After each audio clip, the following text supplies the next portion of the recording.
अब हम स्टार्ट करने वाले हैं केमिकल रिएक्शंस एंड इक्वेशन। सबसे पहले केमिकल रिएक्शन का मतलब समझे। केमिकल चेंज को हम एक तरह से, जो केमिकल चेंज होता है ना, जिस तरह अभी मैंने आपको बताया कि बर्निंग ऑफ कॉल, मतलब अगर हम कोयला को बर्न करते हैं तो वहाँ से आपको हीट निकलता है। क्या निकलता है? हीट।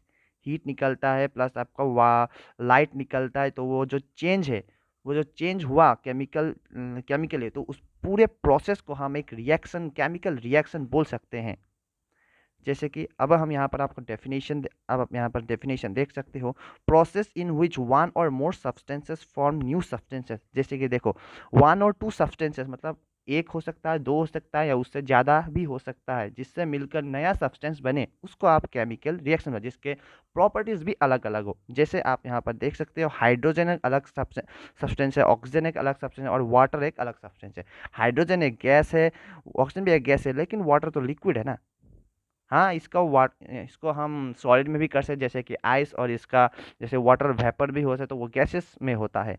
तो लेकिन यहाँ पर जो डेफिनेशन में बोला हुआ है, प्रोसेस इन विच वन और मोर सब्सटेंसेस फॉर्म न्यू सब्सटेंसेस, तो उसके मुताबिक ये एग्जाम्पल आपको फिट हो रहा है। और एक बात यहाँ पर, केमिकल रिएक्शन इज इरिवर्सिबल, मतलब केमिकल रिएक्शन को हम फिर से रिवर्स नहीं कर सकते। किसके थ्रू? Physical method. जैसे फिजिकल मेथड कैसे? जैसे डिस्टिलेशन हो गया, इवापोरेशन हो गया। तो इन सब मेथड के द्वारा, मतलब इन सब मेथड्स के हेल्प से हम लोग केमिकल रिएक्शन को उल्टा नहीं कर सकते। जैसे अगर मिल्क से आपका यहाँ पर हो जाता है कर्ड फॉर्मेशन, तो हम इसको फिर से उल्टा नहीं कर सकते अपने फिजिकल मेथड से द्वारा। हाँ, केमिकल रिएक्शन से भी करना है इसको टाइम, लेकिन कुछ केमिकल रिएक्शन ऐसे भी है जिसको हम रिवर्स कर सकते हैं। सभी के सभी केमिकल रिएक्शन को हम रिवर्स नहीं कर सकते। ये पॉइंट भी आप नोट कर लेना। तो नेक्स्ट चलते हैं। अभी क्या है हम लोग का टॉपिक? Chemical reaction involve. तो केमिकल रिएक्शन में हम लोग का क्या क्या इन्वॉल्व है? जैसे कि चेंज इन स्टेट, यानी कि बर्निंग ऑफ कैंडल।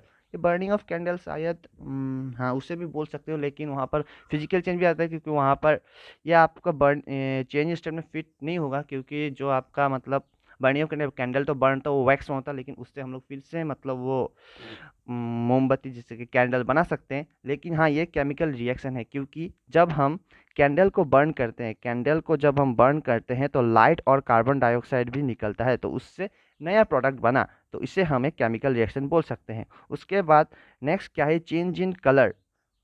मतलब जब केमिकल रिएक्शन होगा तो वहाँ पर आपको उस सब्सटेंस के ऊपर कलर भी चेंज हुआ दिखेगा।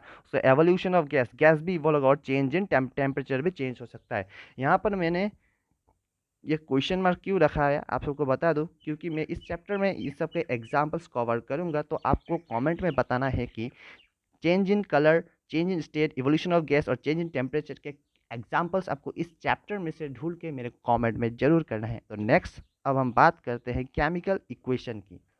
जैसे आप सबको पता ही होगा कि इक्वेशन इक्वेशन क्या है। इक्वेशन को क्या बोलते हैं? जैसे कि हम लोग मैथ्स में पढ़े आए हैं, x plus y equal to two. तो ये इक्वेशन है। यहाँ पर आपको क्या मिला? Left hand side is equal to right hand side मिलता है। मतलब लेफ्ट हैंड साइड भी होता है, राइट हैंड साइड भी होता है। तो इसी तरह आपको केमिकल इक्वेशन में क्या बोला गया है, यहाँ पर देख लीजिए केमिकल इक्वेशन के बारे में, कि केमिकल रिएक्शन रिप्रेजेंटेड इक्वेशन, मतलब अगर जैसे कि सॉरी, जैसे मतलब केमिकल रिएक्शन को अगर हम इक्वेशन के फॉर्म में लिखे तो हम उसको केमिकल इक्वेशन बोल सकते हैं। जैसे यहाँ पर आप देख लो, hydrogen reacts with water, hydrogen react with oxygen to form water. तो ये एक हम लोग ने केमिकल रिएक्शन लिख लिया है। तो इसको ही हमने इक्वेशन में लिखा है। जैसे हाइड्रोजन को H2, और हाँ, जो गैस जो भी मतलब आपको गैस होता है उसके नीचे हमेशा वो हम लोग डुअल, मतलब गैस को अगर हम लिखते हैं तो H2 वो उसका डबल मॉलिक्यूल होता है, तो H2O2 जिसे हम ऑक्सीजन बोलते हैं, और वाटर H2O। तो इसको हमने क्या है इक्वेशन में रिप्रेजेंट किया। तो ये हो गया एक केमिकल इक्वेशन। ठीक है। तो उसके बाद नेक्स्ट और एक एग्जांपल देख लेते हैं। यहाँ पर क्या दिया है? Magnesium ribbon burned with air gives us magnesium oxide. ये भी देखो, जैसे कि Mg ऑक्सीजन, और MgO है मैग्नीशियम ऑक्साइड, और Mg मैग्नीशियम, O है ऑक्सीजन। मतलब एयर में यहाँ पर लिखा हुआ है एयर, लेकिन एयर में ऑक्सीजन नहीं होता है, ऑक्सीजन के साथ ही ज़्यादातर रिएक्ट करता है। तो नेक्स्ट हम बात करेंगे अभी रिएक्टेंट और प्रोडक्ट। तो यहाँ पर जो आपको ये जो इक्वेशन मिला है, H2 प्लस O2 H2O। तो यहाँ पर आपको देख सकते हैं जो लेफ्ट हैंड साइड में होता है वो हमेशा क्या होता है, रिएक्टेंट होता है, और जो राइट हैंड साइड में होता है इसको हम प्रोडक्ट बोलते हैं। तो आइए इससे पता चलते हैं, मतलब आपको रिएक्टेंट में क्या याद रखना है, सब्सटेंसेस दैट टेक पार्ट, ठीक है, substances that take part, substances that take part in chemical reaction, मतलब जो सब्सटेंस आपका मतलब केमिकल रिएक्शन टेक पार्ट करते हैं, ये जो पहले पार्ट टेक पार्ट किया था उसको हम रिएक्टेंट बोलते हैं, और जो प्रोडक्ट हमको मिलता है और जो सब्सटेंस फॉर्म होता है उसे हम प्रोडक्ट बोलते हैं। तो आशा करता हूँ कि आपका रिएक्टेंट और प्रोडक्ट से कंफ्यूजन नहीं होंगे। तो अब हम नेक्स्ट चलते हैं, क्या है, केमिकल इक्वेशन। चलो अभी और एक नोट, इम्पोर्टेंट नोट है ये केमिकल इक्वेशन के बारे में, तो आप ये जरूर से नोट कर लेना। A chemical equation involves symbols of substances that take part in a reaction with mention of physical state। मतलब इसका मतलब क्या है कि जब हम केमिकल इक्वेशन लिखते हैं तो हमें उस सब्सटेंस का स्टेट कि वो लिक्विड में है या सॉलिड में है या गैस या एक्वस में है, तो हमें उसको मेंशन करना जरूरी है। जैसे कि यहाँ पर जैसे सॉलिड के लिए S, लिक्विड के लिए L, गैस के लिए G और एक्वस के लिए AQ। एक्वस क्या होता है, it is a solution in which solvent is water, मतलब वहाँ पर वाटर क्या होता है, सॉल्वेंट होता है। एक्वस सॉल्यूशन में हमेशा वाटर एक सॉल्वेंट होता है, और सॉल्यूट में आप जैसे जो भी ले सकते हो, जैसे कि चीनी ले सकते हो, चीनी और वाटर को मिला दे तो वह एक्वस सॉल्यूशन हो गया, तो उसे कहते हैं एक्वास। तो अभी हम एग्जाम्पल देख सकते हो, आप यहाँ पर मैंने लिखा हुआ है H2 plus O2 gives H2। यहाँ पर H2 गैस में होता है, O2 गैस में होता है, और वाटर जो है लिक्विड में होता है। और एक आप यहाँ पर देख सकते हो, iron copper sulphate gives ferrous sulphate plus copper. तो यहाँ पर आपको क्या पता है, फेरस सॉलिड में है, आयरन सॉलिड में है, copper sulphate aqueous, ferrous sulphate aqueous, और कॉपर सॉलिड में। इस तरह से आपको साइड में, इस तरह से आपको यहाँ पर ये साइड में हमेशा सिंबल के साथ रिप्रेजेंट करना होगा कि ये इक्वेशन या इस इक्वेशन में सब्सटेंस किस फॉर्म में है। तो नेक्स्ट चलते हैं बैलेंसिंग ऑफ इक्वेशन में। पर आप देख सकते हो H2 O2 और 2, तो यहाँ पर देखो, यहाँ पर आपका 2 हाइड्रोजन है, यहाँ पर भी 2 हाइड्रोजन है, तो ये बैलेंस है। ऑक्सीजन को देखो, यहाँ पर भी 2 है लेकिन यहाँ पर सिर्फ 1 है।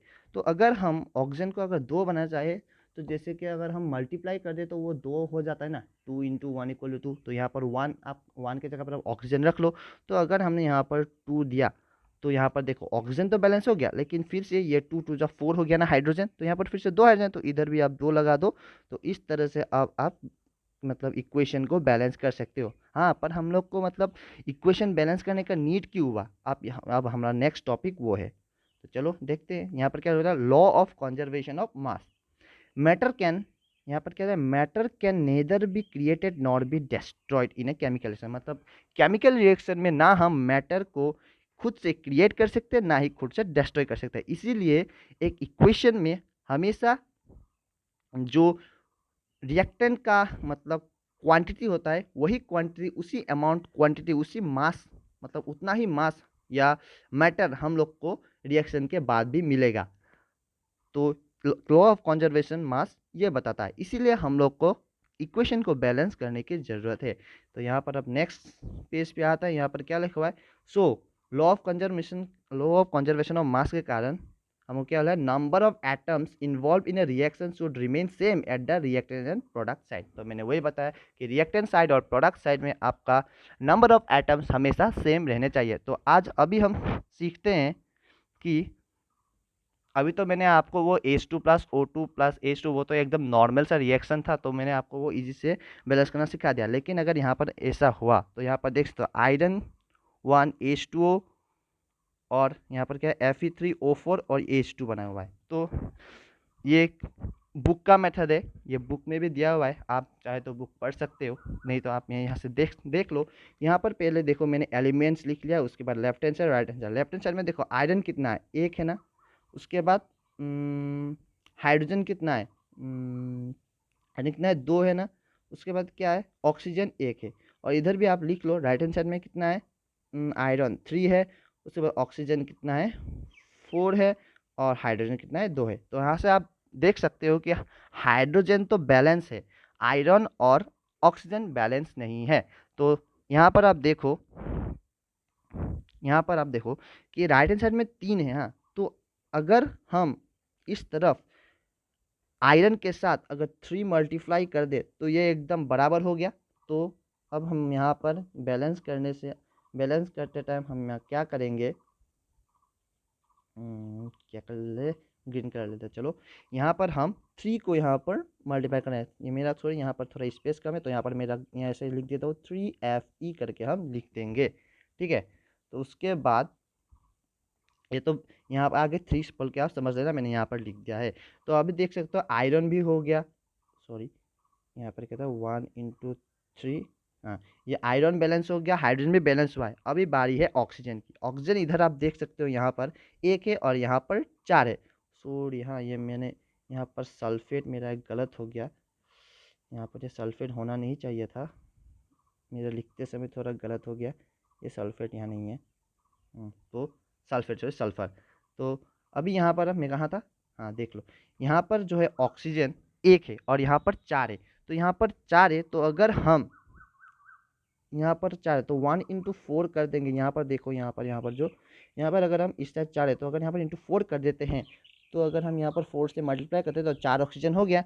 लेकिन अब यहाँ पर देख सकते हो आप कि अगर मैंने यहाँ पर जब 4 से मल्टीप्लाई किया, मतलब इधर जब मैंने 4 रखा कोफिशिएंट में, तो ऑक्सीजन का बैलेंस हो गया, लेकिन फिर से यहाँ पर क्या चेंज हो गया, हाइड्रोजन चेंज हो गया। तो हाइड्रोजन कितना हो गया, 4 × 2 = 8 हो गया। तो यहाँ पर सिर्फ 2 है, तो अगर हम लास्ट में अगर यहाँ पर 4 दे देंगे तो ये हाइड्रोजन भी बैलेंस हो गया। तो ये एक बैलेंस इक्वेशन हो गया। यहाँ पर क्या है, 3Fe + 4H2O gives FeO4 + 4H2। ये आपका बैलेंस हो गया है इक्वेशन। तो आशा करता हूँ आप सबको बैलेंस इक्वेशन समझ में आ गया होगा। अगर ये भी समझ में ना आए तो आप वीडियो को फिर से देखिए, आपको ज़रूर समझ में आएगा। अगर आपको फिर से देखने का समझ में आए तो आप कमेंट जरूर करना, मैं इस पर आपको नया वीडियो बनाकर ज़रूर डाल दूंगा।